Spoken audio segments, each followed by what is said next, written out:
Alright, magandang gabi mga kababayan kong Pilipino dyan sa Pilipinas. Very interesting po itong hearing today. Today ay may hearing po. Pangalawang hearing ito sa pag-imbestiga doon sa paglusob ng Kingdom of Jesus Christ sa sobrang pagmamalabis ng mga PNP.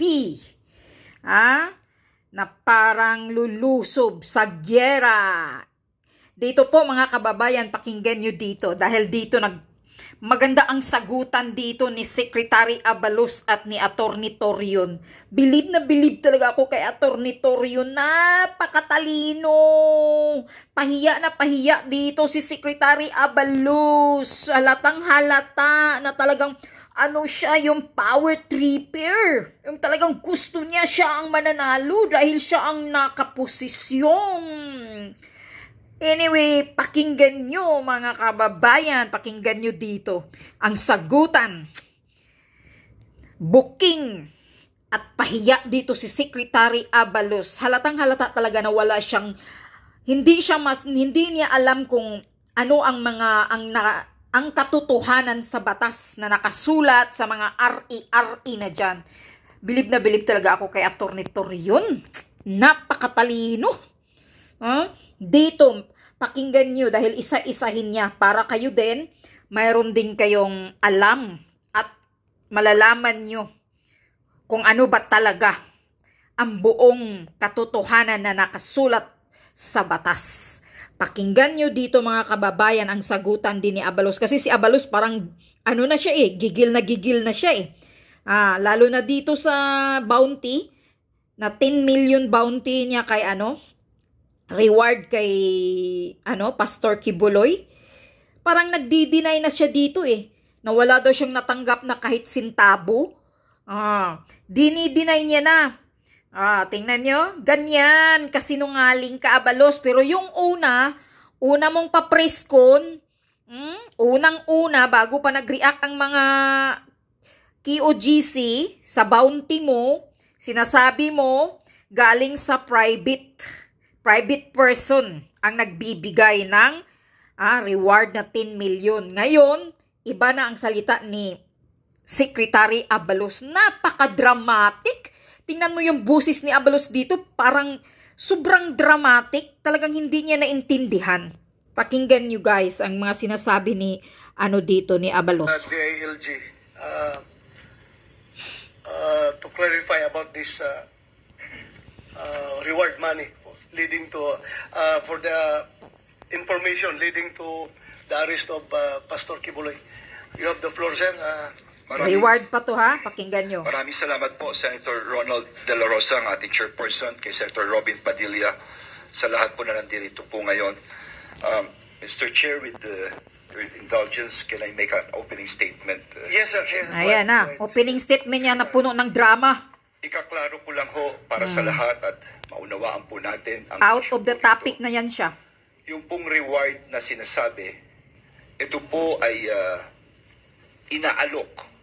Naalok. Hindi po ako nagsolicit nito. Iba na ang salita niya ngayon. Never po ako nagsolicit. Never ko po nahawakan ng pera. Gusto lang nilang tumulong. At sila po ay nag-aalok ng pera sa mga magbibigay ng paraan upang mahuli si Pastor Kibuloy. Hanggang ngayon po, wala pa hong nabibigay ni singkong pera sa mga nahuli, maski na kay Canada.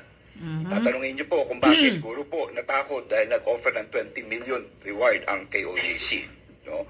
On record po iyan, maski tanungin niyo po ang lahat. No? Inuulit ko, wala po akong natanggap, never ako nagsolicit po rito, at ito'y lamang pagtulong para mahuli si Pastor Kibuloy.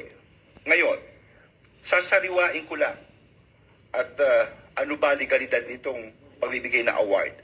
Alam nyo, ito'y parang pagtulong In fact, may nakita akong isang clip na kung saan ang mismong, hindi ko po alam kung siya ay abogado ng Kingdom of Jesus Christ, no? Nakikita kong kasama po niya, na siya mismo nagsasabi ay ito'y legal. Dahil ginawa niya po. Baka pwedeng i-play ko po Attorney Topacio. Hindi mo lang alam ano ang kaibahan. Wala namang illegal dito sa ginagawa namin. Parang doon orkestrasyon ito ng Iba private yun. persons sa autoridad natin, mga autoridades, para makatulong sa paghuli ng isang taong subject of a warrant. And to remember that Ronnie Dayan is now the subject of a warrant of arrest issued by the House, no less than the House of Representatives. Okay. So, yan po ay isang insidente na kung saan mismo ang isang abogado na nakikita kong kasama ng Kingdom of Jesus Christ, siya mismo ang nagbibigay ng reward, no? Mismo sa gobyerno. Kahit ano pa, sige, tuloy mo lang ang drama mo. Ngayon, ayon nga sa batas, ito'y klinaro ko na po. Ang tanong dito sa mga nakikinig natin, kasi narinig ko yung mga nag-aano kanina tungkol sa pulis eh. Sana naman sa mga kababayan natin, galing. let us place the things in its proper narrative. Ilagay natin sa tama. Dito ako Ano yung tama? Ilagay sa tama. Inayupak ka. Kami po ay ginagawa na namin ang trabaho namin. LG po ako, sinusupervise ko po ang kapulisan. Sinupervise ang kapulisan. Nananahimik yan. Pero kailangan gawin nila ang trabaho nila. Ngayon, umako ka na. Ang mag-serve ng warrant of arrest. Ikaw ang nag-supervise, ha? Ano ba sineserve nila rito? 3 bagay po. Number 1, ito po ay galing mismo sa Davao Court, Branch 12 at sa Pasig RTC. Hindi ka korte. Hindi mo na kailangan basahin yan. Nakikinig po kung ikaw ay magkakaso, kunyari kaming dalawa ni Atty. Bascuna, Abalos versus Bascuna. Maghihiring kami sa piskalya. At kung matalo si Bascuna, ang kalaban niya na ay ang people of the Philippines. Ang kalaban niya na ang mamamayan ng Pilipinas. Yun na po ang nangyari rito. Sa RTC, tapos na po ito, umantong na sa people of the Philippines versus Pastor Kibuloy. At nag-issue ng warrant of arrest for child abuse. No? Ito ay ang sexual na, ito ay pag-aabuso sa mga bata. Tandaan mo, hindi pa siya convicted. Ha? Sa BO 24 warrant of arrest lang. Ng Davao Branch. And another warrant for sexual abuse. Yan ang binasihan ni Abalos. Tingnan mo kabubuhan niya. Na pagkasamantala. No, dito rin po sa Davao. Inimbestigahan na yan, Abalos. Tapos na yan. RTC. Nag-issue na rin ng warrant of arrest for trafficking in persons. Ay, No? sus, Ito yung Diyos ko qualified trafficking under Section 4 and 6, anti-trafficking. No bail po ito. No? Inimbestigahan na yan sa Senado.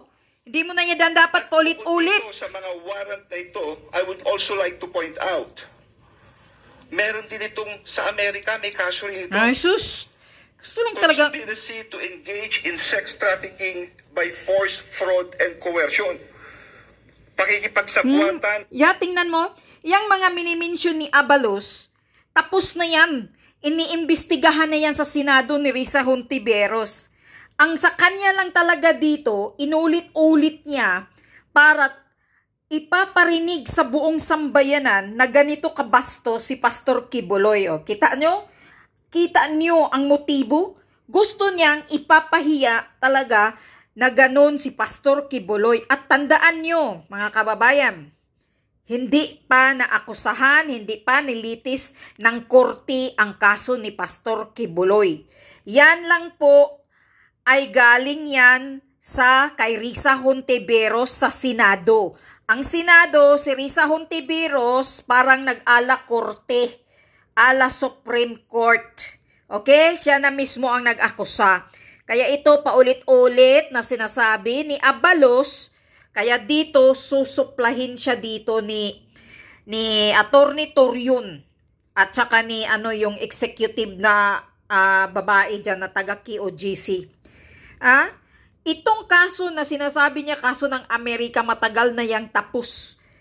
Binuhay nila dito para lang talaga gusto nilang gipitin si Pastor Kibuloy. Ganito kabastos itong si Abalos. Grabe ang drama. Nagmamalinis ka. Hindi mo naintindihan kung ano ang ibig sabihin dyan na tinatawag ka. Yung pagmamalabis ng mga kapulisan na under sa supervision mo. Ngayon, inaako mo na, Secretary Abalos, na ikaw mismo ang nagbibigay ng supervision. Pakinggan nyo, mga kababayan. Dito masasabon talaga siya dito ni Attorney Torion. Inulit-ulit lang talaga niya na ganito daw ang mga parang sila na mismo ang naghusga kay Pastor Kibuloy na hindi pa nga nalilitis sa korte. Yan, tingnan nyo dito ang sagot ni Upang isagawa ang sex trafficking sa pamamagitan ng puwersa, panloloko, pamimilit, pati na rin ang money laundering. No. Pero lahat po ito ay alleged. Hindi ko sinasabi. Yeah, alleged. So, ba't ka paulit-ulit? No, he is deemed to be innocent until his guilt. Oh, now, naintindihan mo. That is why may proseso tayo rito. Naintindihan mo. Siya ngayon para siya ay tumayo sa hukuman at sagutin ang mga akusasyon na ito. Yun lang po ito. At hindi lamang yun, Mr. Chairperson. Meron din tayo ngayon. Sasabunin ka ng mga Kingdom of Jesus Christ. Sa Senado, na inisyu noong March 19, 2024, ni Senator Risa, ang Committee on Women and Gender Equality. Risa Hontiveros, nag-ala korte. Dahil yata sa kanyang, para dumalo siya sa mga hearing po rito. So, tatlo po ito. Sino magsaserve nito? Ang Senado, and again, ang kapulisan. Hindi ko kilala si Pastor Kibuloy. Grabe pag nagsalita, puno ng drama. Ang kanyang pagkatao. Talaga? Pero sana maunawaan po ninyo, trabaho namin ito. Trabaho, Tandaan natin na ang basihan ng demokrasya ay ang hustisya at ang basihan ng hustisya ay ang batas. Ayan, tama ka dyan. At yan ang pinapatupad namin. Kung hindi namin gagawin yan, babaksak ang buong bansa. Oh my God! Na lang kami rito. Baga! Abaga! Gigil ako sa'yo. Pag hindi daw nila gagawin ito, babagsak daw ang buong bansa. Oh my God! Sino ka, Abalos? Superpower ka? Baguhan ka lang Anong akala mo? Tingnan nyo guys, mga kababayan, naririnig nyo yung sinasabi niya? Kung hindi niya daw gagawin ito, babagsak ang buong bansa. Wow! Palakpakan! Palakpakan ang superhero, Abalos! Hero ka na dyan sa salita mo. Anong akala mo? Sino ka? Bakit? Tama ka. Isi-serve mo, gagamitin nyo ang batas. Pero dapat sundin nyo ang batas. Sinusunod ba ng mga kapulisan mo? Yung paglusob ng mga kapulisan sa Kingdom of Jesus Christ, alam mo ba yon? Wala ka doon, Secretary Abalos. Wala kang kaalam-alam kung anong ginagawa ng mga kapulisan. Ngayon, araw-araw gabi, anong ginagawa ng mga kapulisan doon sa Kingdom of Jesus Christ? Na lagi silang nakagiligi doon pa magja-jogging, parang ginawa ng training center yung kalsada harapan ng Kingdom of Jesus Christ. Nasa batas pa ba yun? Yung mga walang pangalan nila, walang mga nameplate ng mga sasakyan, naka-private car pa yung iba, naka-must. Hindi makikita yung mga mukha, walang mga pangalan sa mga uniform, naka-rubber shoes. Sinunod pa ba ang batas niyan ng mga kapulisan mo? Marami nang nagsasabi na hindi mga pulis yan. Mga preso daw yun, pinapalabas, ginagamit nyo na doon. According doon sa isang Kingdom of Jesus Christ na babae. May narinig daw sila. Sinusunod nyo pa ba ang batas? Bakit, Abalos? Sino ka? Pag hindi daw niya ginagawa ito, babagsak ang Pilipinas. Grabe! Palakpakan! Nasusuka na ako sa'yo. Sana nakita kita para magsuka ako sa mukha mo. Oh my God! So my God! My God! Pag hindi namin gagawin, bakit? Sa buong Pilipinas, si Pastor Kibuloy lang ba ang tinuturing nyo na kriminal? Bakit si Pastor Kibuloy terorista ba? Kriminal ba? Marami bang pinatay? Mayroong bang pinatay si Pastor Kibuloy? Siya ba ang pinakamasama? Huy, Abalos, magising-gising ka sa mga pananalita mo. Usigin mo yung mga drug lords, yung mga smuggler, yung mga drug addict. Usigin mo si Marcos Jr. na magpa-drug test, magpa-hair follicle. Dahil yung Marcos Jr. mo, marami ng ebidensya, marami ng issue na nagkukukin. According kay mismo si Kati Binag, mismo sa video. Yan ang mga ebidensya. Yan ang uusigin mo, yan ang babagsak ang Pilipinas. Pag himod-puwit ka kay Marcos Jr., naku, kung hindi mo hihilain si Marcos Jr. na magpa-hair follicle drug test, yan babagsak ang Pilipinas dahil siya ang presidente. Pero ikaw, uusigin mo yung mga smuggler, yung mga korupsyon, yung mga kawatan sa pira ng bayan dahil yan ang nagpapahirap sa mga Pilipino, hindi si Pastor Quiboloy. Si Pastor Quiboloy walang ninakaw ni sentabo sa bayan, sa kaban ng bayan. Yan ang tandaan mo, Abalos. Pero pag nakausig kayo kay Pastor Quiboloy, daig pa'y kriminal, daig pa'y terorista si Pastor Quiboloy. Mahiya-hiya ka naman sa pagmumukha mo. Puno ka ng kadramahan. Ang kapal ng mukha mo. Ituloy natin, gigil na gigil ako dito. Ngayon, ang tanong dito, bakit namin siya kailangang hanapin? Gigil ako sa'yo. Kasi seryoso. Langhiya ka. These are very serious allegations. Serious allegation kasi siya lang ang may kasalanan sa buong Pilipinas. Yun. Kapal ng mukha mo. Testimony ng isang nagreklamo. Oh, yan. Bastusan na yung binasa mo. Ay alias Amanda. Paulit-ulit. Babasahin ko lang po, si alias Amanda Kapal ng mukha mo. ay umarap sa Senado sa kanyang testimony noong Enero 23, 2024. Tagal na yan sa Senado, ba't mo uulitin? Siya isang innocenting 17 years old na taong gulang na dalaga. Oh, see? Binasa niya, inuulit niya lang. Mga tagasunod at estudyante sa KOJC na Jose Maria College. Ito po sinabi niya. Wag nang pakinggan yan. Ay, kung pakinggan yan. Ha? Gusto kong anuhin ka na ni barahin ka na ni Atty. Torion. Nung itutuloy na kung na dapat ang pagmamasahe, tumayo siya at umupo sa sana dyan ka na barahin ni Atty. Torion. The point of order being that I think Secretary Abalos is a lawyer. That is actually sub judice, Your Honor. It is precisely the subject now of court trial before RTC Quezon City as well as RTC Pasig City. To quote directly from the declarations of an alleged complainant, Your Honor, would be delving into the merits of the case, which is no longer the issue in this case. Because the issue in this case no longer is whether the issue. or not there was excessive force in the implementation of the warrant of arrest.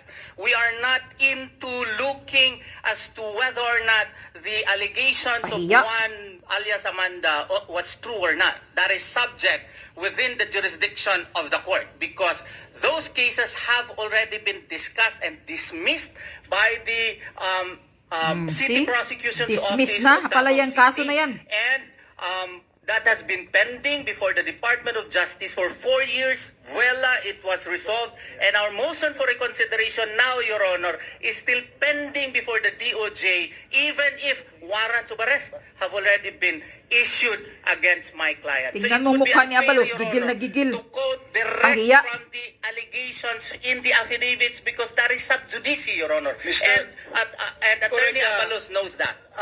Mr. Chairman, please. Sana nakikinig. Yan. Sinoplas siya ni pahiya ka. The chair rules that sinopla ka ni Bato, Abalos.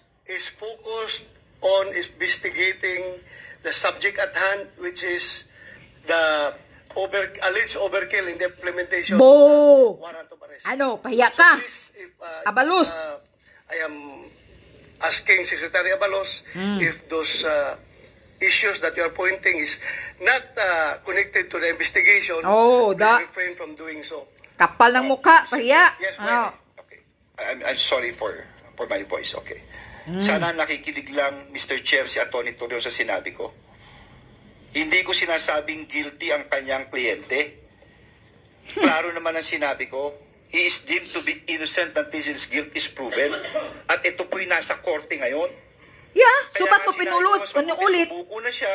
Nasa korte naman. Na siya, at siya rin nagsasabi, nasa hearing ito, para maklaro lahat. Because these are very serious allegations. Serious allegation, paulit-ulit. People of the Philippines may warrant, hindi ba, Atty. Torion? May warrant. Paulit-ulit. Oh, sir, may warrant. Please, order. Gigil na siya, kasi napahiya. Gigil na ka-Abalos. Chairman. Lahat ng sasabihin ninyo, i-address nyo sa chairman and not to each other. Sige, pagsuntukan kayo. if I may. Yes. The problem with the statements of Secretary Abalos, he being a lawyer, is that he quoted verbatim the allegations in the affidavit complaint, which is now actually on trial before two courts, Your Honor. So that is clearly improper because the issue in this case is not the validity, the truthfulness, veracity of the contents of the affidavit complaint. What we are talking here is whether or not the use of force employed by the PNP in the service of such warrant was excessive. So therefore, to quote verbatim the allegations in the affidavit complaint, I think Attorney Abalos knows that it is improper in a Senate proceeding. That is proper during the trial of the case, Your Honor. And that is also unfair on the part of Pastor Apollo Sikibuloy, who cannot actually also state his portion. The fact that even the date, September 1 of 2014, was not even the tribute to the king. It was actually August 29, 2014. And that in itself is untruthful. And the fact that she was allegedly forced, we could not say here that her father was in fact present during that time. And she did not even report that to his father or to her father, Your Honor. All of these matters, Your Honor, the merits of the case, specifically the actual allegations in the affidavit complaint, should not be stated because those are uncalled for and are not covered by the investigation in the, of the Senate. Correct. That is, Mr. Chair, may I comment? ordinary rules of fairness. Di makapaghintay. Secretary Abalos, let him finish. Di makapaghintay. Rules of fairness and decency require that, Your Honor. Mr. Chair, may I? Okay, you can respond, Secretary Abalos. Gigil Mr. na, Chair, sana nakikinig lang siya. Power tripper. Lahat naman tayo may tenga at nakarecord to. Klarong-klaro sinabi ko, hindi ko sinight yung nasa kaso. Ang sinight ko yung dito sa Senado mismo. Dito yung hearing ni Senator Ontiveros ang sinight ko. Kaya nga yung sinasabi niya akusasyon, sana sumuko na. Sabi mo sa kliyente mo, sumuko na, Mr. Chair. Sumuko na. Please, I'm just Sira. asking you as an officer of the court para maklaro. Pahiya Precisely, ka na. so we can hear his side. With due respect, Before you respond, Attorney Torion, I would like to say na yung sinasabi ninyo is you may claim it as relevant to the issue at hand, but it is not germane to the investigation that we are conducting right now. So it has already been recorded in the Senate hearings. So I think there's no use of for this investigation. It's not germane already. Mr. Chair. Yes, ma'am. Pahiya, Abalos. Kasi hindi ko pinatapos kaya hindi pa ako... Pahiya. Tatapusin ko lang. Ba't tatapusin mo? Bakit ito may relasyon? Okay. Okay, right. Bakit ito may relasyon? Klarong-klaro na huminto ang investigasyon. Huminto ang kaso. Sinasabi ni Atty. Torion ang side ng kliyente niya, hindi tuloy masabi. Huminto ang investigasyon sa Senado. Huminto sa RTC Pasig, RTC Davao. Nagkakagulo ngayon ng pulis para hanapin siya. Hanggang ngayon, hinahanap po siya. Ngayon, hinahanap ito, sasabihin natin, excessive force, lahat po ginagamit. Masisisi ang pulis. Pero, binidian ng pulis, hanapin si Pastor Kibuloy, hanapin siya. Hanapin dahil may 10 million. Mr. Chair, yan ang gusto this nyo. has a direct correlation. Bakit? Because ang akusasyon na binasa ko calls for a direct answer. Totoo ba ito, Pastor, o hindi? Kung totoo, sige. Inosente ka, pero kung ito'y hindi totoo, bilang ama, hindi dapat mangyari kung sino mang anak niya nangyari ito. Ay, sus! Hindi dapat mangyari ito maski sa kapatid niya. Palakpakan! Ang galing! Dapat malaman natin ang totoo dito. Hostisya. Thank you, Mr. Wow! Thank you, Secretary Abalos. Ngayon ka palang nag-ano ng hostisya? Sa daming pinatay ng mga kabataan ngayon? Chair, Senator Robin, sa lahat po na Daming namatay na rape? Maraming salamat Sa kay pastor pa talaga? Ngayon, Jesus! regarding po doon sa ang pinatawag itong committee na to, kung totoo bang excessive force po yung ginamit noong June 10, which even the former President PRRD said it Kapal could ng be mukha. recorded in history as a day of infamy because they attacked our compound unnecessarily using excessive force. Nagkataon lang hindi nila nagawa yun kay pastor, kaya they were not successful in doing so. Alam na natin po yung nangyari. Ang pangalawang tanong dito sa hearing na to, kung tama ba, legal ba yung bounty na 10 million para kay pastor na hindi pa po siya convicted sa korte, yung binasa ng DILG, masakit pakinggan. Kasi walang katotohanan. Alam namin yon. Personally, 40 years kaming kasama ni Pastor. Kahit isa sa allegation na binasa ni Secretary Abalos dito sa Senado, sa korte nang galing, malicious pastos yun. Malicious Sa pastos. bibig niya. Sabihin ko rin, kasi nga allegation yon, walang katotohanan in behalf sa kingdom. Ang ngayon, sa korte, pwede pa balikan natin.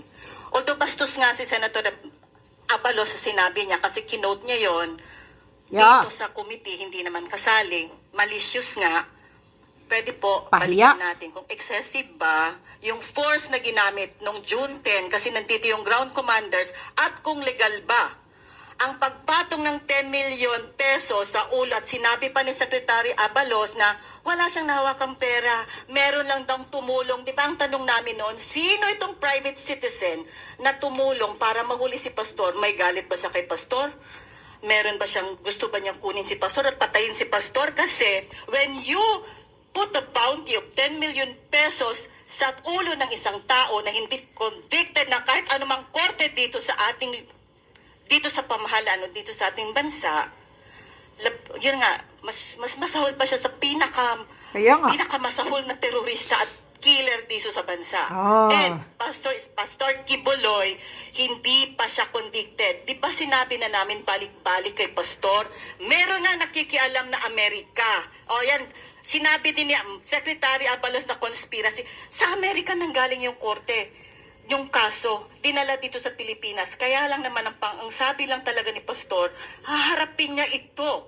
Haharapin niya. Kahit sa ang korte, haharapin ni Pastor. Gusto ni Pastor Kibuloy, harapan itong kasong to para matapos ng kasinungalingan. Kilala namin si Amanda, nakakahiyaman, babae sa pinotratahan namin siya para hindi siya mapahiya sa mga allegations niya. Pero ganito kabastos itong dito sa Senado, tapos gagano nila aming Pastor. Please, bastos! Abalos! Ganun din si Abalos. So sir balikan natin yung excessive ba, nandito yung ground commanders. Gusto lang po namin matapos yun. Before I recognize Secretary Abalos, DOJ, can you respond? Is putting a 10 million bounty on the head of Pastor Kibuloy legal? Yan ang tanong natin. Thank you, Mr. Chair. Go ahead. First of all, let's just make a distinction between the term bounty and the Isa term pa tong reward. bubo. Okay, reward. This is a reward, not a bounty. A bounty is for Pahiya people ka rin ngayon kay who should be Torion. arrested because they are convicts of a crime or they have outstanding warrants of arrest. This reward covers many things, not just the arrest, but information on the whereabouts of the various accused, no? Kasama na din po doon si Pastor Kibuloy. Naghain po kami ng opinion sa committee na to, at doon sa opinion, sinabi naman namin doon na legal ang pag-alok ng pabuya o ng reward sa mga Legal, individual na makakabigay ng impormasyon upang maaresto na makakatungo sa aresto ng isang tao. Bakit po ito legal? Unang-una, kasama ito sa trabaho namin sa justice sector. Dapat namin ipatupad ang mga criminal laws natin at hindi ito mapapatupad kung ang mga akusado ay hindi matatagpuan. Bukod doon, maliwanag naman sa ating sistema na hindi bawal ang pabuya para mahanap ang isang akusado at madala sa husgado ang isang akusado. Kumbaga, marami pang ang batas na malinaw doon na maaaring magbigay ng pabuya sa mga tao na nagbibigay ng impormasyon. Kasama dito ang National Internal Revenue Code, ang Customs Modernization Act, ang Comprehensive Dangerous Drugs Act. At di namin na-cite sa aming opinion, kasama din ang Anti-Terror Act dito. So kumbaga, hindi lang bawal magbigay ng pabuya. May mga batas talaga tayo na nagsasabi na maaari magbigay ng pabuya. Okay, next question. Kung ang pabuya, how about the source of the reward? legal ba na manggagaling sa mga private individuals or it should come from government funds? Wala namang distinction sa mga batas natin sa source, no, sa source ng pera na magagamit bilang pabuya. At kumbaga ang mga pribadong mamamayan, may role din sila sa ating justice sector. Kumbaga may 5 pillars of the justice sector, no? Kasama dito ang law enforcers, ang prosecution, ang korte, ang mga kulungan, at kasama din ang komunidad. At nasa interest din ng ating mga mamamayan na may patupad ang ating mga criminal laws. So para sa amin sa Department of Justice, wala pong masama kung magaling sa mga pribadong individual. Ay, walang masama para sa pabuya. Hintayin mo si Atoritor yun. Walang masama, hindi nyo naintindihan kasi. Maraming salamat po, Chairman. Magandang umaga po sa inyong lahat. Peace be with you. Assalamualaikum. Opo. Meron na po akong tanong kay Yusek Nicolas Felix T. Sir. Opo. Sir, may ano lang po ako. Kasi sabi nyo, ang sinasabi ng batas, maganda po yun, ang sinasabi ng batas ay pwede ang private individual. May tanong lang po ako, hindi po ba maabuso ito? Kasi halimbawa, meron kang kaaway, gusto ka lang masabit. Kaya nga. Yung kaaway mo, ginawa lahat to. Mapera. Tapos magbibigay Tama. Kailangan po ba linangin namin yung batas at siguraduhin pa? Ano po bang inyong maisasuggest? Sige, salamat po, Senador. Ang pabuya naman, nakasalalay yun sa criminal na complete, no? Sa criminal na action. At hindi naman natin basta-basta mabibigyan ng pabuya ang isang tao kung wala namang warrant of arrest, kung wala namang kaso na hinaharap ang mga subject ng pabuya. Hintayin mo si Atoritor yun. Sumasang-ayon po ako doon. Ang punto ko po, Yusek, halimbawa, ako lang po, nag-away po kami ni Senator Bato. Isang araw, hindi natin alam, pinakasuhan ako. Dahil siya ay nasa kapangyarihan, ako ay wala sa kapangyarihan, gumawa siya ng paraan. Kaya nga, ngayon, ginagamit. Hindi ko alam na may kinausap din siya. Sinabi niya doon sa kausap mo, pare, ikaw ang dyan. Ibigay sa kaibigan ang pabuya. So, meron na siyang sariling motibo po, di ba po? Hindi po pwede, ako po yung nagsasuggest para kami po yung makagawa ng batas. Hindi ko po kayo tinuturuan. Kayo po ay resource speaker. Kayo po ang magbibigay sa amin ng idea bilang kayo tiga DOJ. Sa tingin niyo po ba dun sa batas, may kulang? May butas ang batas. Yan ang totoo. May kulang. Kilala natin kung sino itong nagbibigay ng pabuya na ito ay walang pang sariling interes. Tama. Na mapahamak yung tao. Yun lang po ang ibig ko pong sabihin. Tama. Maaari po natin tingnan yan, no? Siguro mas maganda i-consultahin natin yung mga privacy experts natin. Kasi nga, yung identity ng donor, maaaring consider to na confidential information. At siguro, kung mamumungkahi ko po, mag-imbita po tayo ng resource person mula sa National Privacy Commission upang mabigyang linaw to. Opo, napakaganda po niyan. Siguro maganda din kung sino po yung inireklamo. Dapat siguro, para po sa akin, alam niyo po kasi ang batas dapat sa konstitusyon ang linaw na ang isang tao na pinagbibintangan dapat ibigay natin ng full force na siya din naman ay mabigyan ng due process. So, malinaw po yun, sir. Alam niyo naman po yun. Yun lamang po, parang sa akin lang, meron lang baka magamit. May butas ang batas. Ginagawa na po natin yan. Di ba po, naglilinang tayo ng mga batas para proteksyonan lahat. Correct. Kaya maganda po yung suggestion ninyo. Recorded naman po yan, Chairman. Makapag-usap po tayo kung paano natin liliwanagin yan sa batas para ang lahat ng karapatan ng Pilipino ay napapangalagaan. Maraming salamat po, Yusek. Kaya paluapan ko lang yung sinabi ni Senator Romeo Padilla para sa iyo, Yusek T. Halimbawa, yung sabi niya, ako magkakawaran to arrest. Or ikaw, magkakawaran to arrest ka. Tapos ngayon, kasi ang nakalaban mo, may nasagasaan ka na malaking tao. Ngayon, malaking tao yung mayaman. May pera. May kapangyarihan. Mag-offer siya ngayon ng reward para mahuli ka. Well, it's perfectly legal, as you said. Wala tayong problema dyan. Pero yung ethical aspect, moral aspect of that act, nasabihin mo na ganito na pala ang hustisya natin sa Pilipinas, mayaman yung kalaban ko, mabilis akong nahuli. Of course, wala akong question, may warrant ako eh. Pero yung ang pagpatakbo ng justice system ay driven by reward na nanggagaling mismo sa kalaban ko. Di ba? Unfair para sa'yo, di ba? Parang napaka-unfair naman itong hustisya na ito. Kaya nga, mabilis akong nahuli. sistemang bulok ng Pilipinas. Yan yun. Ano yung kaso ko. Halimbawa, inagawan ako ng lupa. I was oppressed. Mayroong opresyon. Inagawan ako ng lupa ng tao na yan. Because magaling siya, mayaman siya, kayang-kaya niya akong palabasan ng warrant, nakasuhan ako. Ngayon, siya pa magpuput up ng reward against sa'yo. Oh, kaya nga, gagamitin. As a ordinary citizen, mukhang merong, hindi tama, no? Mukhang legal nga, kung legal. Pero para sa atin, ethically, morally, ano tingin mo? Para sa amin po, Senator, Mr. Chairman, yung reward, ibang usapan ng reward doon sa kaso.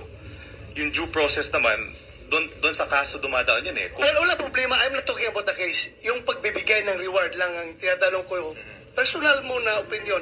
Kung ikaw ngayon ang hinahanap ng batas, kalaban mo nga, may pera, kaya niya mag-put up ng reward. Magbibigay siya ng reward ngayon. Anong feeling mo? Ang opinion po namin, hindi po pinagbabawalan ang pabuya at kumbaga dahil nga ang komunidad... Yung nga, I have heard your point already. Legal, from the legal point of view, it's perfectly legal, wala akong problema.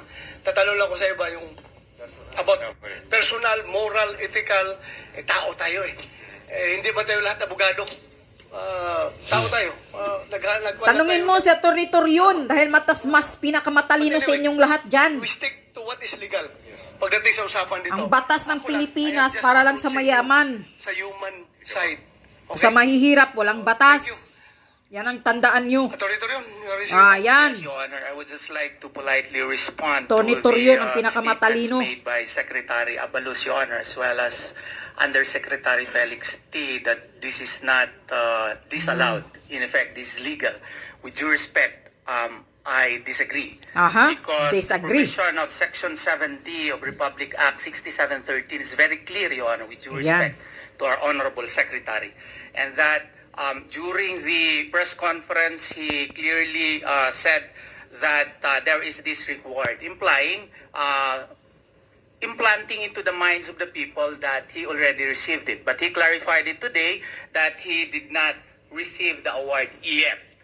But if we read the law, Your Honor, the clear letters of the law state public officials and employees shall not solicit or accept directly or indirectly. Correct. So even indirect acceptance, therefore, Your Honor, is covered within the great prohibition under Section 7D. And what are those disallowed to be indirectly accepted or solicited? Any gift, gratuity, favor, Your Honor, entertainment, loan, or anything of monetary value. The fact that the Secretary, Your Honor, entertained the reward is in effect an indirect favor that he granted upon the person unidentified to put up this award. And this is even made graver, Your Honor, in the light of the fact that this was done in the course of his official duty as the supposed implementer of the law, or in connection with any operation being regulated by or any transaction which may be affected by the functions of their office. He is the Secretary of Interior and Local Government who manages the entire gamut of government operations insofar as law enforcement is concerned. Therefore, he should have high moral as well as legal ethics to refuse such favor, Your Honor, directly or indirectly. Correct. Because public office is a public trust. Exactly. Any air of suspicion must be prevented. Wala kasing high moral. Accorded to him. So therefore, if we read cases regarding the Villanueva case, Office of the Ombudsman versus Maria Rowena Regalado, Your Honor, it is very clear that any air of suspicion, if you are a public officer, especially in the case of Secretary Abalos, who heads the PNP, Your Honor, he has direct administrative supervision over the PNP. He commands them, Your Honor. Then he should have exercised that becoming modesty to entertain directly or indirectly any favor from any person, because that would cast aspersion insofar as his reputation. It is illegal under the law, Your Honor. Correct. That is being said with due respect, Your Honor. Illegal. Ano? Abalos. Before I recognize Sinabun Secretary ka. Abalos, pakibasa nga ulit yun, yung sinabi mo kayo na gratuity favor. Public officials shall not solicit or accept directly or indirectly. Yung word na indirectly. Okay, so ano yun? Any gift, gratuity, favor. Gratuity. Favor. Entertainment, loan, or anything of monetary value. An award has a monetary value. Then he is prohibited from entertaining that directly or indirectly because it has monetary value. Especially in this situation, Your Honor, that it is in the course of his official duty. That is Section 70, Your Honor, or in connection with any operation being regulated by or any transaction which may be affected by the functions of their office. He is supposed to implement the law. Now, he has already invited reward hunters, if you don't want to call it bounty hunters, Your Honor, to go after Pastor Apollo Siquiboloy, even if our motion for reconsideration with the Department of Justice is still sitting, Your Honor. Even if the Department of Justice has not acted upon the case for 4 years, Your Honor, and all of a sudden, it was resolved in the height of the Senate investigation by Senator Hontiveros, Your Honor. And there is now a warrant of arrest, and we are still questioning the validity of the warrant of arrest, Your Honor. And now, the good Secretary is offering the reward from private persons. Note, Your Honor, that PNP did not even offer an award. Why, Your Honor? Because they have their own NAPOLCOM memorandum circulars as to what are the requisites before you can put up an award. That is NAPOLCOM Memorandum Circular 2019 as amended by NAPOLCOM Circular number 2021, Your Honor. That's 063. So therefore, Your Honor, the NAPOLCOM is governed, Your Honor, by certain rules as to when you can offer our reward. Yet, the Secretary of Interior and Local Government is, all of a sudden, is entertaining and is even announcing to the whole world this reward system which is not in accordance with the NAPOLCOM circular, Your Honor. Professor yan, Abalos. Ano, pahiya ka. Professor yan, ha? Napakatalino niyan. Yes. Dapat lang makinig ka. Ngayon, number 1. Gigil na si Abalos. Pahiya. Ako po ay hindi nag-solicit. Paulit-ulit. Paulit-ulit. At hanggang ngayon, wala ako natatanggap ni 5. Wala. Po. So, nasaan na yung, si kanino yung 10 million? Napakaklaro ng sinabi ng Department of Justice. Andito ngayon ang DOJ. Pagdating sa batas, dapat tignan natin ang sinasabi ng Department of Justice at klarong-klaro ang sinasabi ni Yusek Nicolas Felix T. tungkol dito. At pangatlo, sabihin na natin yung sinasabi ninyo, matagal, etc., etc. Kaya naman tumagal to, hindi siya sumusuko Jesus! Ipasukuin nyo si Pastor Siquiboloy. Tagal na yan, hanghang sa DOJ yung kaso, hindi nyo ginagawa. Harapin niya ito at sinasabi nyo naman kanina, hindi ko naman sinasabi, klaro naman sinabi ko, he is still to be innocent. Pahiya ka kasi. No? So, halatang abogadong walang alam. And let it be on record na yung po ang posisyon ko rito.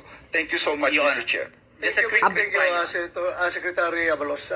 You may respond, Attorney Torion. With due respect to Secretary Abalos, the problem with this explanation is not it only covers 1/2 of the law. 1/2 of the law. Public officials and employees shall not solicit or accept directly or indirectly. The fact that he announced it, Your Honor, even if we say that he did not physically accept the money, But offering the word is already an indirect acceptance of that favor, Your Honor. Ano? So therefore, Pahiya. it is covered by the law. And being a high officer of the government, he should have exercised the becoming modesty. Pare, baka bawal ito kasi public official. Kaya baka nga. may kontrata ka sa akin.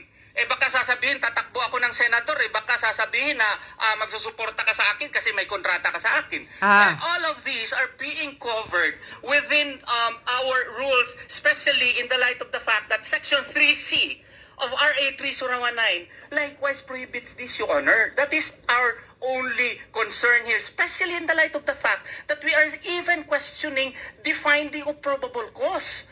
The motion for reconsideration, Your Honor, is still pending with the Department of Justice even until now. Kaya nga. They allowed the warrant of arrest to be issued. They allowed harassment in the Kingdom of Jesus Christ structures every day, Your Honor, where policemen would be jogging at 5 o'clock in the morning with full battle gear, Your Honor, only clearly to show that they are harassing our members. That is our point, Your Honor. Thank you, Attorney Torion. Yusek Kati, you have the floor. Thank you, Mr. Chair. Nais na namin sumagot dun sa dalawang sinabi ni Attorney Torion. Unang-una tungkol dun sa RA 6713 na sinasabi niya linabag ni Secretary Abalos. Maliwanag naman ang pabuya, ang pera, ang salaping maaaring mabigay sa DILG, pinapalabas ni Attorney Torion na ito ay suhol. Hindi ito suhol. Maliwanag sa batas na ito ay magiging suhol kung binigay ito or inarik ito para sa isang pabor. Hindi man nagbibigay ng pabor si Secretary Abalos. Ginagawa lang niya ang kanyang tungkulin. Paano mo naman malalaman kung may pabor o wala? Ito pa ng ating mga batas. Mga bubo kayo. Ang pangalawang gusto namin sagutin ay ang pagsabi niya. Ang sinabi niya ng DOJ daw ay nagkamali dahil hindi namin na-actionan agad ang appeal laban kay Pastor Kibuloy. Itong issue na to, unang-una, nasa korte na to. Kumbaga, kung gagamitin natin yung sinabi ni Attorney Torion kanina, sub judice na ito. So, kumbaga, sinasabi niya na si Secretary Abalos linalabag ang sub judice rule, ngayon, ginagawa din niya. At bukod doon, ang korte mismo, parehas kayo mga wala sa wala sa hulog. So, ibig sabihin, para sa korte, may ebidensya at walang mali ginawang ang DOJ doon sa pagdesisyon sa kaso ni Pastor Kibuloy. Yun lang po, Mr. Chair. If I may, Your Honor. Thank you, Authority. Sagutin mo na naman, Professor Torion. Undersecretary Te, wala po akong sinabing suhol. Ang sinabi ko dito, yung public official shall not solicit and accept directly or indirectly any gift, gratuity, or favor. Wala po akong sinabi. I just quoted the law as it is, Your Honor. And with due respect to Secretary Abalos, baka meron talaga sipyat po dito. No? Kasi nga, yung Napolcom nga, meron nga silang clear parameters na-explain ko na last hearing po yung Napolcom Memorandum Circular. Kaya siguro yung PNP hindi put up ng reward, because if we will base it on their parameters, Your Honor, yung pinakamataas nga si Sahiron ay 6.7 million lang ata. Si Pastor Kibuloy 10 million. Oo. So, even if we base it upon the parameters of the Napolcom Memorandum Circular, which actually has its own committee, Your Honor, committee on reward. They have their generals who will discuss these matters and apply the parameters before they would come up with the reward. They did not even put up that reward. Why? Because Pastor Apollo Kibuloy would not fit into the parameters set by the Napolcom Memorandum Circular. And then, sinabi ko na nagkamali ang DILG. Hindi po ako nagsabi nagkamali. Although, nag-file kami ng motion for reconsideration po sa DILG kasi sa tingin po namin, medyo kailangan po yun wastuhin. Pero yung sub judice rule, alam ko po na si Undersecretary Te, alam niya na if you are only discussing as to what happened, as to the procedural incidents of the case, that's not sub judice.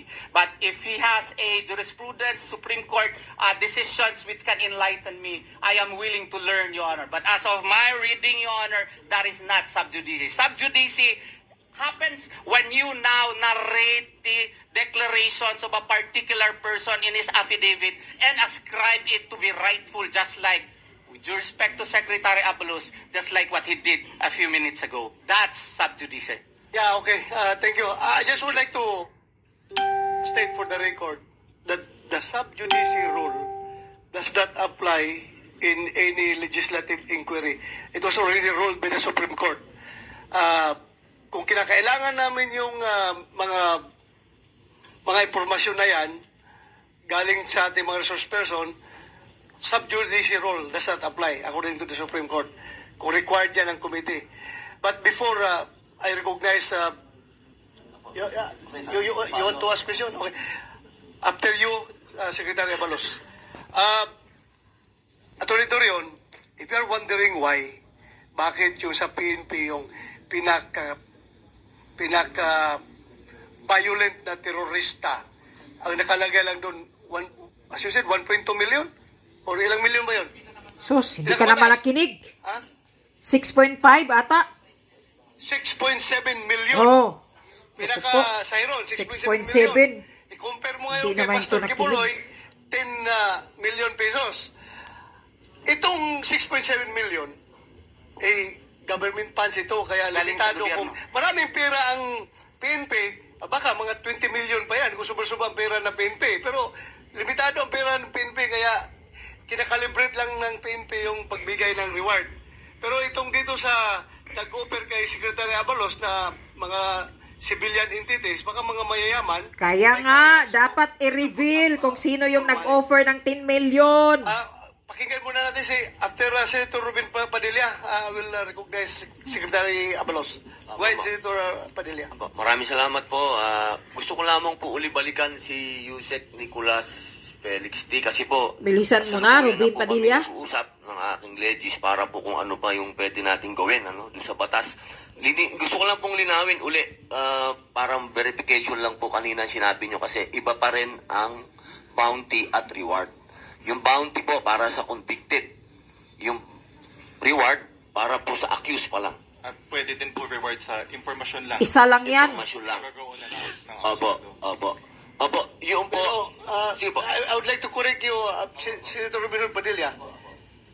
Ang nakalagay doon sa konbiktado na mga terrorist, reward pa rin. Reward lang din yun, parehas lang yun. So, ibig sabihin, actually interchangeable yung bounty and reward, parehas lang yan. Bounty or reward, depending how you term it.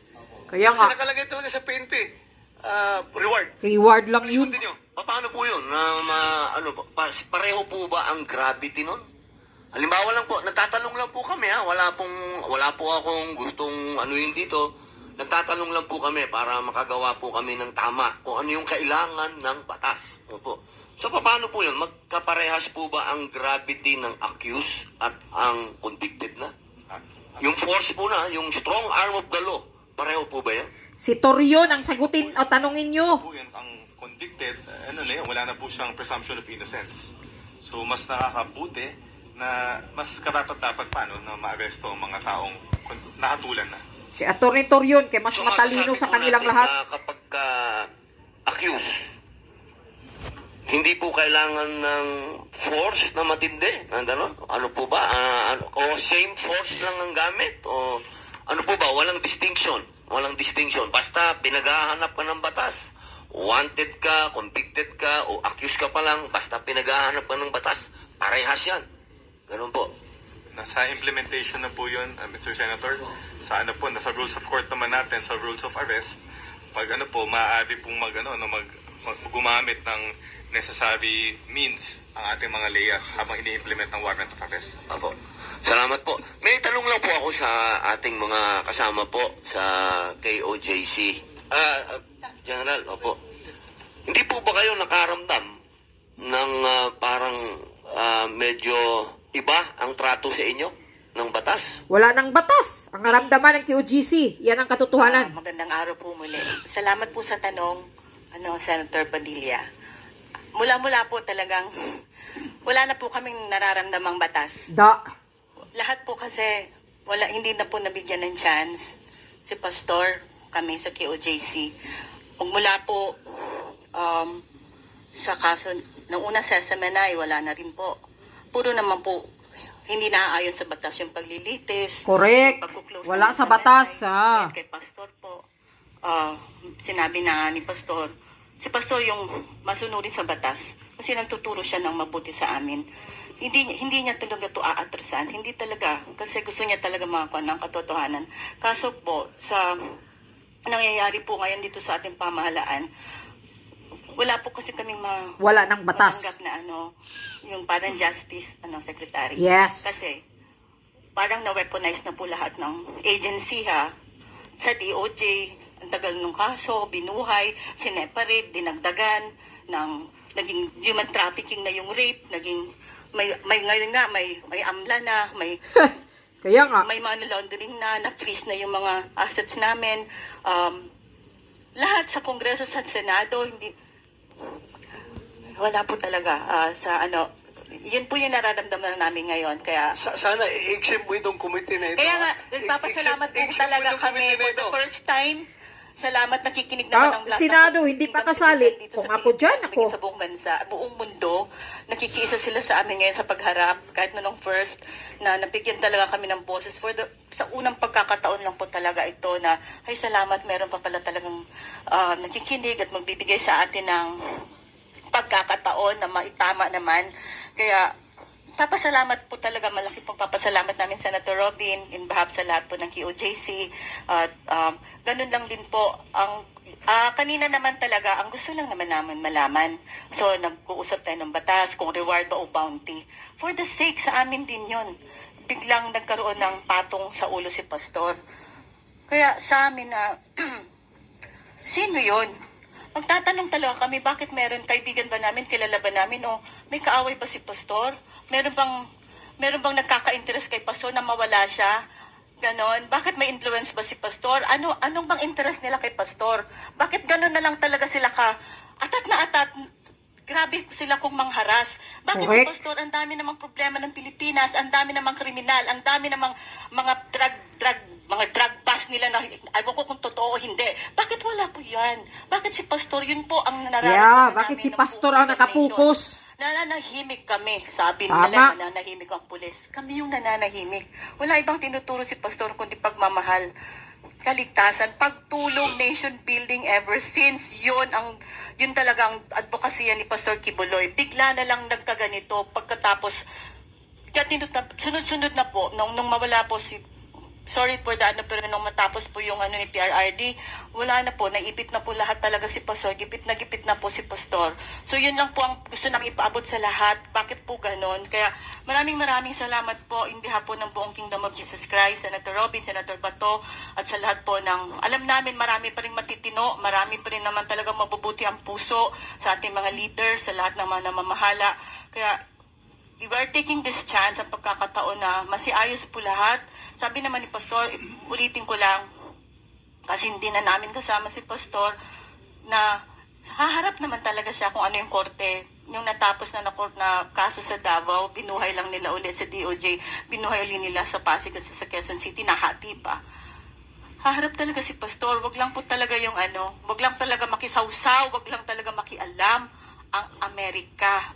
Kung wala lang, dito lang talaga sa ating pamahalaan, dito lang talaga sa ating korte, makakaasa po talaga kayo na si Pastor, pero hindi po namin siya ngayon kasama, pero hopefully nakikinig si Pastor at malalaman din niya itong mga nangyayari. Kaya tama na, ate. Maraming po. Tama na. Pareho pala kami ng sitwasyon ni Pastor, Sa akin, harapin ko lahat ng kaso dito sa Pilipinas, wag lang ICC. Correct. Wag lang pakialam ng labas. Banyaga, diba? Wag lang atin to. Kahit sinong korte dyan, file nyo dito, basta dito lang sa Pilipinas, wag lang ICC. Na walang jurisdiction sa atin. You have the floor, Senator Padilla. Opo, may tanong lang po ako. Follow up lang po din kay Attorney Israelito Turion. Attorney, kasi pag pinag-usapan po natin kasi ang batas, may kanya-kanya po yan. Na siyempre, interpretasyon, galing po sa naratibo po ninyo, sa naratibo din ng, siyempre, ng gobyerno.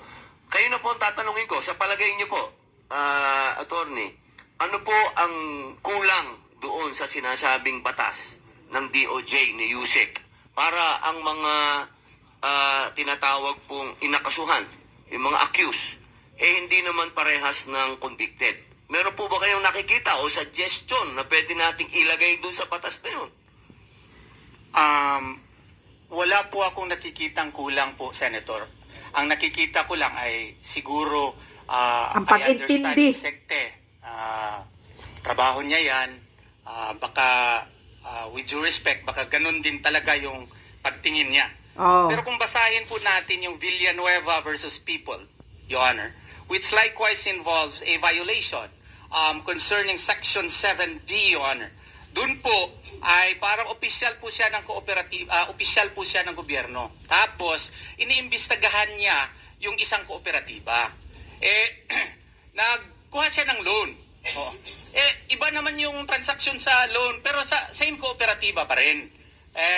Kinestyon po siya, naging convicted po kasi according to the Supreme Court, para na po, hindi ko gagamitin yung memory ko, baka magkamali pa ako at ako'y tao. Ang sabi po dito, the overarching policy objective of RA 6713 is to promote a high standard of ethics in public service. Accordingly, certain acts which violate these ethics, such as that provided under Section 7D, have been declared unlawful and accordingly classified as mala prohibita. Notably, RA 6713 exhorts that public officials and employees shall always uphold the public interest over and above personal interest.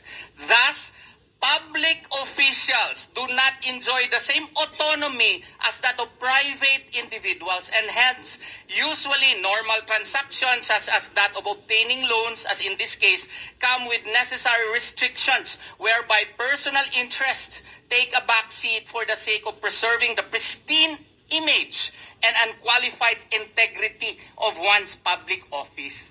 Kaya nga po, dito, pag-ibahin po natin, kasi po si Secretary Abalos ay Secretary of Interior and Local Government. He is practically the alter ego of the President of the Republic of the Philippines. And therefore, high ethics would have reminded him of Section 7D of RA 6713, Your Honor, because the purpose of this is to promote a high standard of ethics in public service nga. So, kung baga, in the performance of your duty, may mga taong magmamagandang loob na Secretary, bigyan natin ng 10 million yan. Dapat, sana hindi yung in-entertain. Baka yung tao na yun may ulterior motive against kay Pastor. Correct. Na may MR pa si Pastor. Hindi pa siya konbiktado po.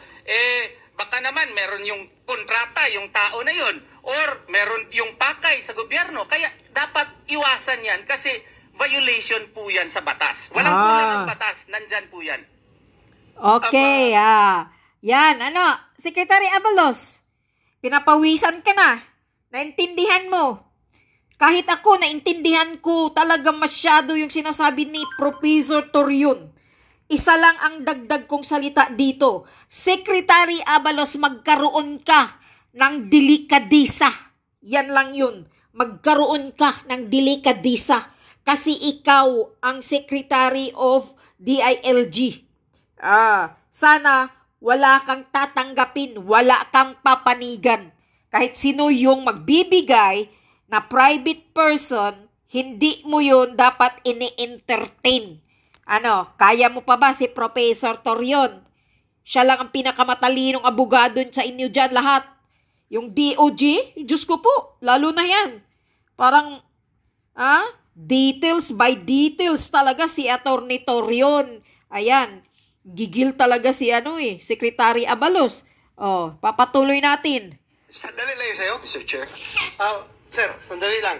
Quickly lang kasi related dito sa sinabi ni... delikadisa lang. Human Rights Chairman Palpalatok. Maraming salamat po, Mr. Chair. Magbibigay lang po kami ng ambag dun sa planong pag-aralan ni Senator Padilla tungkol sa reward system. Dahil ang pinag-uusapan ho natin sa ngayon ay dalawang klase. Yung sinabi ho ni Yusek P, yun hong mga reward na mga ibinibigay ng pamahalaan ayon sa batas tulad ng sa tax code, anti-terror. Yung pondo ho nun galing sa pamahalaan. Ngayon, no, yung isang pinag-uusapan natin dito, pondo na contribution coming from the private individuals.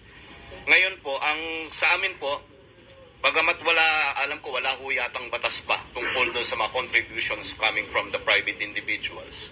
Kaya magbibigay ho kami ng suggestion tungkol dito. Babanggitin ko lang ho yung Article 26 ng International Covenant on the Civil and Political Rights. Isa kong tratado na pinasok na ating pamahalaan. Nakasaad ho dito, all persons are equal before the law and are entitled without any discrimination to the equal protection of the law. In this respect, the law shall prohibit any discrimination and guarantee to all persons equal and effective protection against discrimination on any grounds such as race, color, sex, language, religion, political or other opinion, national or social origin, property, birth, or other status. Garantisado rin po ito ng ating saligang batas sa ating Bill of Rights. So, equal protection clause. Kaya ko binanggit ito dahil sa paggawa ko ng ating ng batas patungkol ho dito. Ang aming hong obserbasyon kasi, kung wala hong guidelines na itatalaga ang ating pamahalaan, it may be subject to abuses by the power.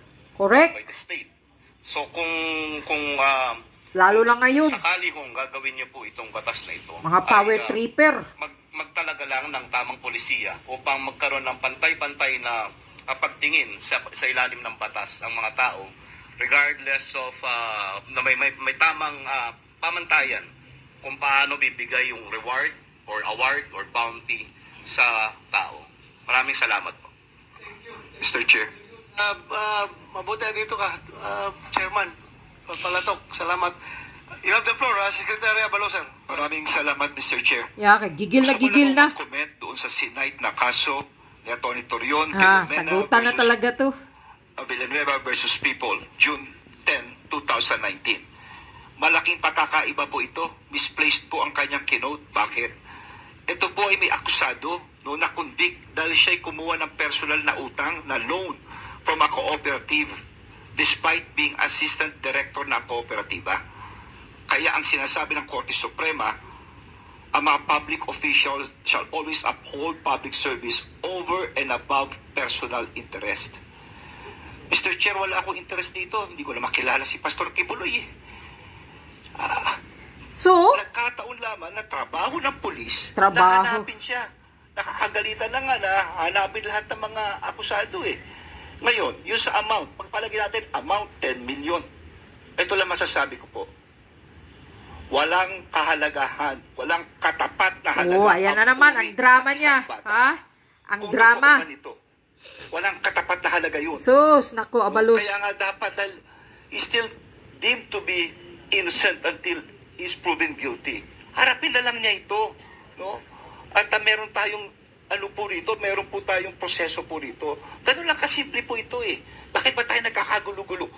Kasi ayun sumuko Sumuko siya tapos po lahat na usapin na ito. Ganun lang po kasimple lang Salamat po, Mr. Chair. Okay, Abalos, sabihan naman kita. Yung sabi mo ngayon, walang kahalagaan ang puri ng isang babae. Ano yung sinasabi mo ngayon? So, meaning to say, naniniwala ka na kay Senator Hontiveros sa akusasyon ni Hontiveros na lahat yung pinagsasabi na inimbestigahan si Amanda dyan sa Senado, naniniwala kayo na totoo na ni-rape siya ni Pastor Kibuloy. Kasi ngayon, nasabi mo bakit hindi mo ang pag-aksayahan mo ng panahon, Abalos, kung patas ka na pagkasekretary, bakit hindi mo pag-aksayahan at ipapahabol mo sa mga SAP, sa mga 2 batalyon mo, tulad ng pagpapahabol mo ngayon kay Pastor Kibuloy sa pagpapahanap mo, bakit hindi mo pababantayan ang buong Maynila, na halos araw-araw maraming nare-rape na mga kabataan, Maraming nare-rape at pinatay na mga dalagita. Kung yan ang sagot mo na walang kabayaran ang puri ng isang dalaga o anong sinasabi mo, ha? Bakit? Naniniwala ka na ba sa mga akusasyon kay Pastor Kibuloy? Pero yung totoong nangamatay na mga kabataan, kadalagahan dyan, sa Maynila, na araw-araw maraming namatay na wala ni-rape tapos tinatapo na namatay na kung saang damo-damuhan. Yan! Diyan hahabulin mo yung mga rapist dahil yan ay totoong pinatay at ni-rape. Hindi si Pastor Kibuloy ang pag-aksayahan mo ng panahon. Paulit-ulit ka. Hindi mo talaga naintindihan ang ibig sabihin ni Atty. Torion. Diyan mo lang makikita na talagang may galit ka. Hindi mo lang talaga maamin-amin. Sabihin mo na lang na power tripper ka. Kung sasabihin mo ngayon, hindi mo kilala si Pastor Kibuloy, bakit palagi kang nagpapriskon? Bakit pa ulit-ulit mong sabihin mag-surrender na lang siya? O sino ka? Tapos ngayon na hindi siya mag-surrender, ayan, idadamay nyo ang buong mga members ng Kingdom of Jesus Christ, gigipitin nyo, pati yung mansyon, pati yung simbahan, ganyan ang gagawin nyo, yan ba ang batas? Secretary Abalos? Drama mo, puno ka ng kadramahan ng wala sa hulog. Yan ang tandaan mo. Unahin mo natin si Mr. Carlo Catil po, Your Honor, Minister yan, sabunin nyo pa yung mayabang na Abalos. Sa pagkakataon pong ito. Hindi po ako lawyer, Your Honor. And Secretary Abalos is... Pareho tayo. Opo, Police si Secretary Abalos po ay lawyer. Pero konti, balikan ko lang po konti. Yung lawyer na walang alam, Abalos. Maraming salamat po, Secretary Abalos, sa pagbabasa po ng testimonya ni alias Amanda na puro kasinungalingan. Hindi niyo po siya kilala, Your Honor. Kilala po namin kasi kasamahan po namin. At ayaw po namin ibulgar dito yung kabastusan at mga kasamaan, kababuyan na ginawa niya sa loob. Ayaw po namin ibulgar kasi babae po siya. Okay, kami po nakakalam. At nasa korte po yan, alam ko po, bilang ordinaryong Pilipino, hindi po natin i-discuss po yan. Ito po, Attorney, Your Honor, and through Secretary Abalos, nito po tayo, kini-question po namin ang excessive, panghaharas at panggigipit na ginagawa po ng kapulisan po under your supervision po. Wala po kayo doon during June 10 po at nandito po ang mga ground commanders, sila po ang nandun at kami po ang nandun. Alam po namin ano ang nangyari and in your opening statement, sinusupervise nyo talaga sila. Now, kung sinusupervise nyo po sila, alam nyo ba Secretary Abalos na excessive force, ilang batalyon, platoon, Region 10, 11, 12, 13 ang pinal doon in different compounds. Pangalawa po, may namatay po na 2 katutubong bilaan because of trauma. Alam niyo po ba yan? Because sa ginawa po ninyo na kahit hindi po included doon sa search po ng compound, hindi na po compound ng Kingdom of Jesus Christ yun. Yun po ay compound ng Bilaan tribe. Sinali po nila doon. Pag-search, tinutukan ng baril 4 a.m. in the morning. Pangatlo po, hundreds of children there sa aming compound were traumatized until now. Nagsisigaw, nakakita ng pulis. May anak po ba kayo, Secretary Abalos? Nagsisigaw po, Your Honor. Walang anak. Anak sa kuwan siguro. Baka mayroong anak sa... Betha. Yes po. Sorry po, Your Chair. Baka sa Betha. Na-traumatize po. Nanginginig po, nagsisigaw. Every time makakita po ng pulis because po sa ginagawa na. I will correct po, Your Honor. Hindi po namin kini-question ang trabaho po nila. Ang kini-question po nila, how did they conduct the operation? Correct. Itong ginagawa po na until now po, kinikasing na po kami dyan sa loob po ng compound. Sabi po ni Secretary Abalos, Your Honor po, Mr. Chair, according to him po, babagsak po daw ang Pilipinas pag hindi gagawin ang trabaho nila. Hindi po. Babagsak po ang Pilipinas pag wala pong titindig sa katotohanan at marami pong takot laban po sa pang-aabuso po. Correct. Kaya po kami di po sa Kingdom of Jesus Christ, tatayuan po namin ito. Kahit po ginigipit po yung boses namin, kahit po finifilter po ang lumalabas sa media. Wala po kayong nakikita lumalabas sa media, kami lang po sa SMNI, di ba? At sa social media. Maraming salamat po sa tumutulong po. Yan po ang tanong namin kay Secretary Abalos. Alam niyo po ba na excessive po yung ginawa po ninyo? Alam niyo po ba yung panghaharas na ginagawa po nila doon sa amin? Maraming salamat po. Sinabun ka. Ano? Maraming salamat, Pastor. Pahiya. Aklaruhin ko. Hindi po ako Pastor. Pahiya ka. Po. I'm sorry. I apologize, Minister. Okay. Ang bait-bait mo bigla. Maklaro po rito. Bait-bait. I supervise. Pero with regards to operational control, Wala po tayong kinalaman dyan. Oh, now, aminado ka na. Pagdating po sa baba niyan. Ngayon, ganito lang po yan. Maraming katanungan tungkol sa excessive force, etc. Alam naman po natin na si Pastor is a well-loved person sa lugar po ninyo. Aba, biglang bumait! And we respect your belief. Wow! Kanya po tayong respetuhan po dito. Palakpakan! Pero of course, alam nyo, basta masyadong marami, kung minsan yung emosyon might go in the way. Pagpalagay natin ang pinapadalang pulis, no? Ito po yung pinaliwanag sa akin, nagtanong ako after the operation Padala natin dyan 20-30. 20-30? Tapos ng daming tao with so much emotions. Siguro hindi mo masabi kung ano mangyari. No? Hindi mo natin masabi. So the only way to do it is probably, sabi nga nila sa akin, is magdala tayo ng contingent to show force. Pero, ito po importante. Importante ang maximum tolerance. Importante, wag lumaban. Importante, wag mamarel. Importante, wag manuntok. Tanggapin lahat. Nakita nyo at higit sa lahat, wag pumatay. Nakita nyo naman, winawater cannon ng pulis. Wah, ayan na, rason mo na yan Pero may dinimanda ba ang pulis? Hindi mo alam ang simula. Bigla kang nagano sa water cannon. Naunawa po natin because let's face it. Wala ka doon. Sa ganyang operation, it's height of emotions Nakikinig ka lang sa balita. Kaya importante po ng kapulisang salot katulad mo. Hindi ba sa mga sinabi po ninyo, okay? No, we will take note of that. At maraming salamat. Sinabi po ninyo yan. Ay, para matignan din naman namin at maano po namin. Dramatista talaga. Biglang bumait. Secretary Abalos. Thank you po. Biglang bumait. Palakpakan ka na, Abalos, sa kabaitan. Secretary Abalos, during the last meeting, na-take up namin dito. Natila, ako, coming from me mismo, as the chairman, I was the former chief of the Philippine National Police. Mahal ko itong mga police. Ako rin ay tubong Dabawinyo. Mahal ko itong mga taga-Kingdom of Jesus Christ. Taga-Davao ako, Dabawinyo ako. Kaya, I am caught in between. Kaya ngayon, nakikita ko talaga, pagdating ko sa Davao, last weekend, umuwi akong Davao. Pagbaba ko sa airport, dumiretso kagad kami, palabas. Paglabas, sabi ko sa driver, huwag kang kumaliwa, kumanan ka, daanan natin yung Kingdom of Jesus Christ, titingnan natin. On the way, ang daming checkpoint. Sabi ko, U-turn ka. Pagbalik, checkpoint na naman. Tinanong ko yung mga patrolman, Dong, is that face mask part of your uniform talaga? Wala namang COVID ngayon Bakit kayo lahat naka-face mask? Mata lang makikita. Factor ba yan? Ginagawa ninyo? Parang mga demonyo. Ang patrolman, hindi makasagot-sagot. Sabi ko, alam ko you're just following orders.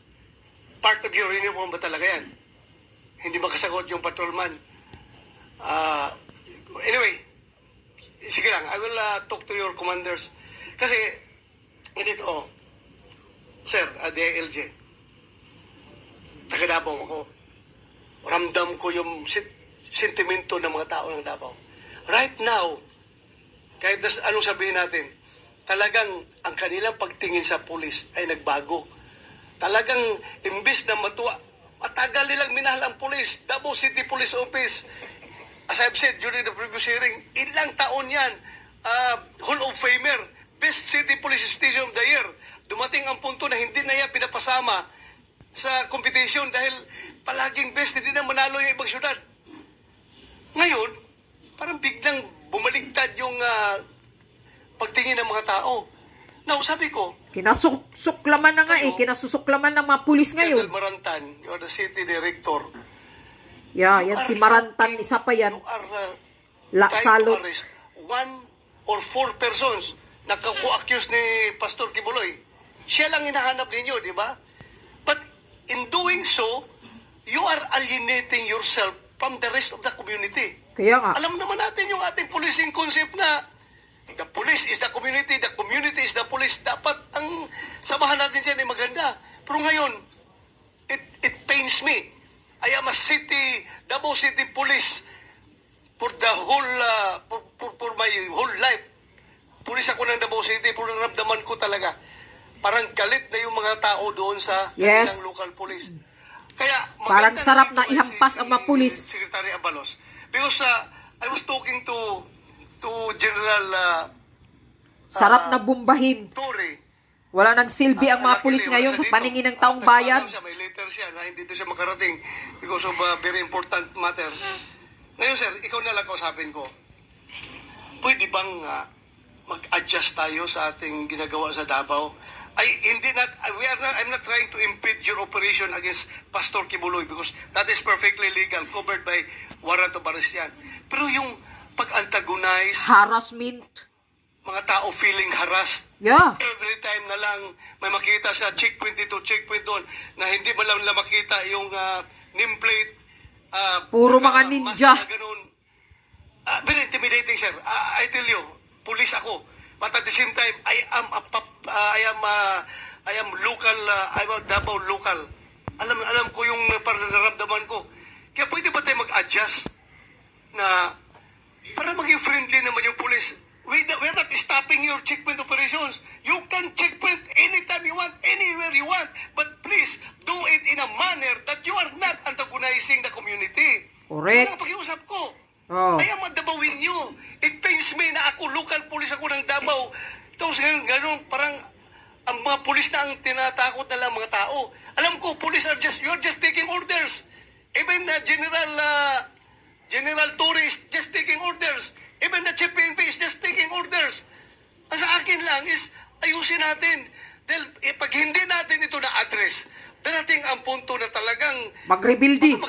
yung buong Davao City. Yes. Laban sa Correct. gobyerno.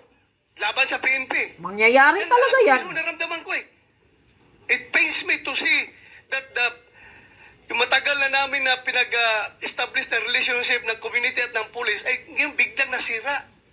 Yeah, sinira ng mga salot Please adjust your sa operations utos ni, in a manner ano, na hindi antagonizing to the public. demonyong bangag, Sir Chair, mga bangag na maraming gobyerno. salamat sa pagsabi po ninyo, no? Yes. And I will make sure, no? This is my own commitment, Mr. Tumahimik Chair. ka nga dyan. Mag-usap po kami nila Colonel Hansel, nila R.D. Torre, at pupunta po ako ron. I will see it for myself, but I'll assure you this, no? Na lahat po ay magiging maayos po ang dapat ang samahan. Ay, talaga? Bakit maayos? Layunin na bawat isa po rito, no? Talaga? I will go there, Mr. Chair. Kinasusok naman ng mga pulis ngayon. Alam ko, Marami ng salot. you mean well, as a Kunti na lang ang matitino. local government. Hawak mo yung kapulisan. Kaya nga. Hawak mo ang local government. And you've been a mayor. Alam mo naman siguro kung paano natin i-deal yung police pag ikaw ay local chief executive. Tapos, Supervision mo pala, Abalos, ha? Para bang wala nang respeto sa'yo, talagang maramdaman mo talaga, sir, na iba na ito. Something must be wrong. Kaya nga, Something is behind sana what may is happening. magbumba sa inyo dyan, mga pulis sa Davao. Galit na tao. Sabugan kayo dyan. Gigil, galit nila. Galit na talaga. I'm just telling you as a resident of Davao City. Sinasabi ko lang ito sa'yo, para maka-adjust kayo, sir. Yun lang. Hindi kami nakiusap na ihinto ninyo paghanap kay Pastor Kibuloy. Sobrang abuso kasi yan eh. Ihinto nyo yung checkpoint operations nyo dyan. Dahil that would be to the benefit of everyone. Pag may checkpoint, tuwang-tuwa kami noon. Dahil safe tayo pag may checkpoint. Pero Ngayon, pag may checkpoint, feeling intimidated mga tao, ano naman kaya mangyari? Galit ng mga tao pag may checkpoint. Walang, hindi makita yung mga pangalan. Kausapin mo, ayaw sumagot. Kaya nga. I don't know how I think nasa iyo ang solusyon nito. Please act on this, sir. Pahinto mo na, Senator Bato, yung mga pulis dyan sa QGC ng punta-punta. Ako sa inyo at sa mga taga Davao, no? Wow! Ito, yung mga Walang maniwala sa iyo. Yung mga walang mask, yung mga pangalan dapat nandyan, notify ang lahat kung ano nangyayari kasi kung hindi nila alam ng yung nangyayari, dyan nagsisimula yung suspetsahan Dapat alam nila bakit anong purpose po ito and we'll start this dialogue. I assure you that, Mr. Chair. Talaga? Thank you, sir. Because alam ko, Bakit? Ngayon mo lang alam? Nagbingi-bingian ka. Taga-Davao rin sila Alam rin nila na ano feeling ng mga kapatid nila, ng mga parents nila sa mga ginagawa nila. They're not doing illegal. But they're just doing, to tell you frankly, improperly. Yung ginagawa nila. Bakit mag-checkpoint ka, palagi naka-mask, kailangan, tapos hindi makita yung pangalan. Yun lang sa akin. We must be friendly. Hansel, We must be friendly to the people. Yan, si Manarantan. Kahit Ano yan? hanapin mo si Pastor Kibuloy, I tell you, hindi kita harangin. Wala kami problema dyan. Do your job because it is your sworn duty. Gawin mo. But it is also your sworn duty to love the community. Am I correct? Pakita mo. Mahalin mo yung taga Davao. Huwag mong kalabanin yung mga tao doon. You reach out. Yun lang ang pakiusap ko sa inyo.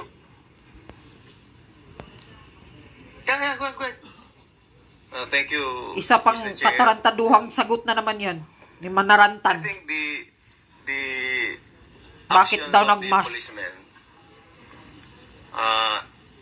Speaks well of the result of the culmination of the Kadayawan ng Davao, Your Honor. In fact, the last Saturday and Sunday, there were no crimes listed. It was a zero. Iba yun. I'm not referring to your ordinary duties, ordinary functions. Ang akin lang yung treatment ninyo ngayon. Treatment lang, sa QOGC. I know, limitado yung papel mo dyan. Si RD mismo ang mga tao niya, RD yung redeploy doon. So, yun lang. Just take and adjust. Adjust lang tayo. Tanggalin nyo yung nakamas. Kasi pangit talaga. Intimidating ang dating. Imbis na we should be friendly to the people. Konting lang, Your Honor, konting consideration lang with the policemen. Kasi they've been there, exposed to the pollution of the... pollution. No, don't tell me that... You don't tell me that reason. So, tangina ka. Don't tell me that reason. Kaya sa Likabok, nakamas kayo. Kayo lahat nakamas palagi, 24/7. Pag nag-checkpoint, that's very... Stupid. Hindi ko matanggap yung... That's very stupid. Rason. Sinabun ka, Manarantan. No. Your Honor, I'm telling the truth, Your Honor. That's why I'm here. But, wag mo akong sabihan. Nag-checkpoint din ako. Pulis din si Bato. Yung dinaanan nyo ngayon, dinaanan ko rin yan. I'm just wondering bakit lahat ng pulis ay nakamas. Which is very intimidating. Para sa akin lang ba? Para sa mga tao. Huwag mong gawing rason yan. Don't tell me that reason. Na Alikabok. Ang akin lang is, we must be friendly. Nakita nyo intimidating ang dating kapag palagi nakamas. Ano bang nakamas palagi, di ba? Pangaharas naman yan ginagawa nila. Wala silang ginagawang masama. Kaya nga. Dating, kasi palagi nagaganon, talagang intimidating sa tao. At kinausap pa, ayaw sumagot. Anyway, parang mga pipi at bingi pa pagkausapin. Mga RMJ yun. Okay na yun. Mr. Chair, I will assure you, mamaya nga po, I will talk with the chief and to make sure bukas walang mask po iyan. Palakpakan si Abalos, the best dramatic na ngayon. Biglang bumait. Yun lang naman sa atin, sir, para mapalagay mga tao. Biglang bumait. Say something, ma'am. Abalos. Yes, good morning, Your Honor, and to everybody. Thank you for giving us the opportunity na ma-voice out naman namin ang side ng KOGC, no? Kasi masakit din sa dibdib namin ba na totoo talaga ang paglilingkod namin at totoo talaga ang pagiging Filipino citizen namin na matuwid. And then all of a sudden, ito na, boom, di na namin na bakit ganito. So, nagpapasalamat po kami na binigyan kami ng boses din dito na kahit papaano, marinig din naman ang kukunting boses din namin. So, sinabi mo kanina sa kanila na hanapin nila si Pastor, kay may warrant of arrest man kaya.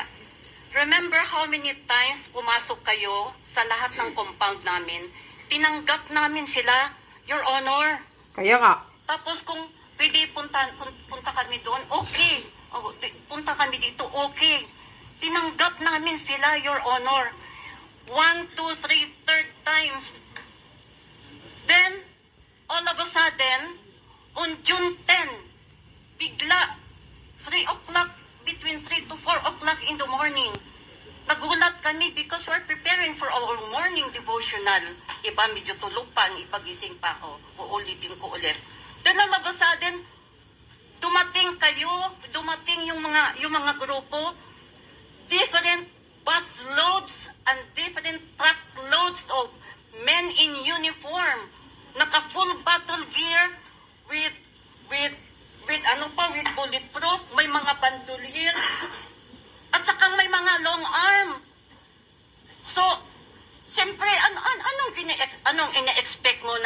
reaksyon ng tao doon sa loob. Bakit biglang ganon?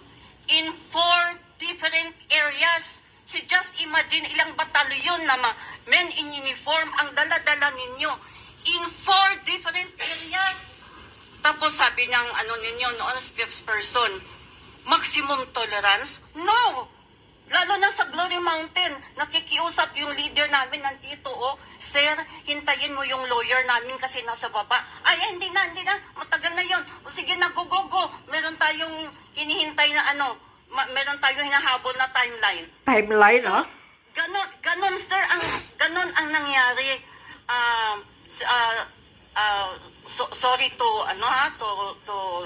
Secretary Abalos, but this is ang totoong nangyari. Tama ka, wala ka doon. Nandyan ang mga ground commanders mo. Even if you will tell, tongues and lips will tell different stories 1,000 times. Correct. But videos, audios, won't tell. And photos won't lie. Will tell the same, even if you will play it 1,000,000 times. Exactly. Tama. Thank you, ma'am. Maraming salamat.